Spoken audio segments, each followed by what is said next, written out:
I know that it's like, oh, how can you say that? Don't you always talk about detachment from material possessions? Yeah, no, it's true. I definitely do and have mentioned that, but that doesn't mean that you can't like and cherish and appreciate the things that you own. Like, hey there, my handsome and pretty little Cobras, and welcome back to the Cobras nest. For those of you who are new, my name is Mignon Cobra and I make minimalism videos. So today's minimalism video is going to be another minimalism problem, and that is, it's okay to love your stuff. So without further ado, let's just get into the video. Let's get it, let's go. Woo! Thing that I want to ask of you, if you've been following my channel for some time, subscribe. Like, I'm looking at my analytics, 77% of you are not subscribed. Like, I'm just kind of like, not even asking for a like for the channel. All that I ask is for a sub. Like, if we can get my channel to 1K, like, oh, I'm a minimalist, I'm not asking for much. Let's just help get me monetized. All right, let's get to the video. I'm not gonna have like the number stamps, like the 1, 2, 3, 4, 5 tips. This is just gonna be like me speaking from the heart. So it's not gonna be a very long video, but I just thought it'd be really good to get on here and just kind of talk about this minimalism problem. That's something that plagued me for a really long time in my minimalism journey.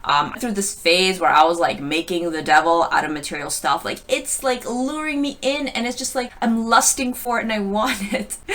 And so I demonized it. I was like, how could I want it so bad and not having it? Like, so evil, like it's doing this to me. I'm so miserable. But the truth of the matter was that I kind of come to a place where it's actually okay to love your stuff. I think that's a good aspect, or one of the aspects of minimalism is this intentionality that you can like what you have. You don't need to not have nice things because, you know, minimalism, because the community, because F material possessions. No, that's not a way to live. That is a way that I lived, and it wasn't a fun way to live. I mean, if that's something that you want to go on throughout your journey, definitely go for it. Beautiful things will come through for you in discovering, you know, what kind of relationship you want to have with your material possessions. But I'm just here to tell you that it's actually okay to like your material stuff. Like, it's okay to love your material stuff. I know that it's like, oh, how can you say that? Don't you always talk about detachment from material possessions? Yeah, no, it's true. I definitely do and have mentioned that, but that doesn't mean that you can't like and cherish and appreciate the things that you own. Like, I actually think it's healthier to show appreciation for your stuff. That's something that I didn't do. I used to declutter my stuff, and it was a disrespect to myself and my hard-earned cash. Like, I wouldn't do that to other people's things. I wouldn't just throw people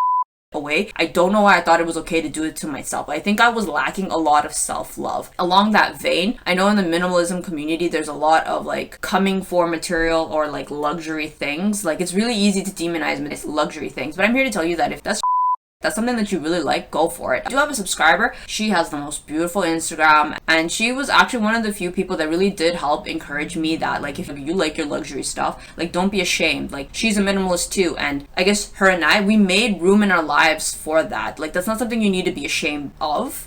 And like, I'm gonna show you guys, like, I have a lot of, I guess what we consider the luxury things, but the idea, or at least the way that I see it or understand it, is that you're being intentional and you're being minimal with your stuff. Like, I don't own a lot of things, but the few things that I do own, it has been like a curating process over the years of like, I like this and I don't like this, take this out, take this out. And I did declutter a lot of luxury things in the beginning of my minimalism journey. If you watch my videos, I decluttered my Mignon Cobra's bags, like I threw them in the garbage. It's so embarrassing to say, and it didn't cure me of my love of luxury things. Like, I still liked what I liked. Another thing that I also decluttered and ended up bringing back into my life was actually makeup. Like, I love makeup. Like, I love it.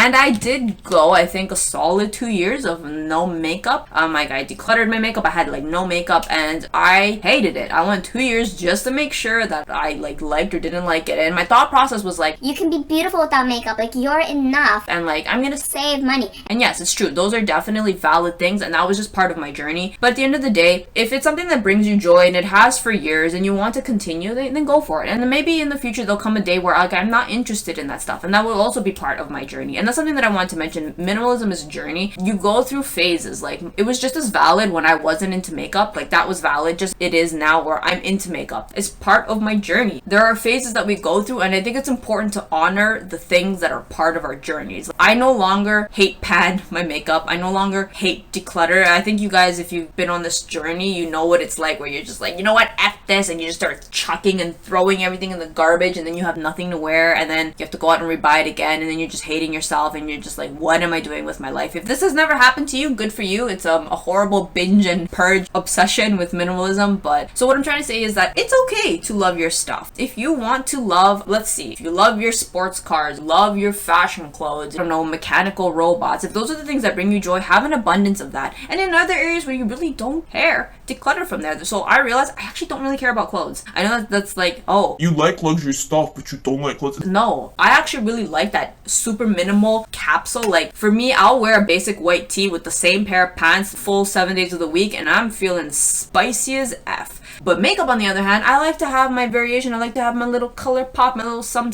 and feel pretty. That adds value to my life. So just figure out what areas you don't really care about, cut from that. Like I don't really care for furniture. I don't really care for house aesthetics. I really don't care for hair products. I don't really care to dye my hair. I don't know what other people are into, but whatever it is, if it's not for you, then forget it. But if there's something that's sparking joy in your life, add more of that and just cut from the other areas and you've essentially become a practical minimalist.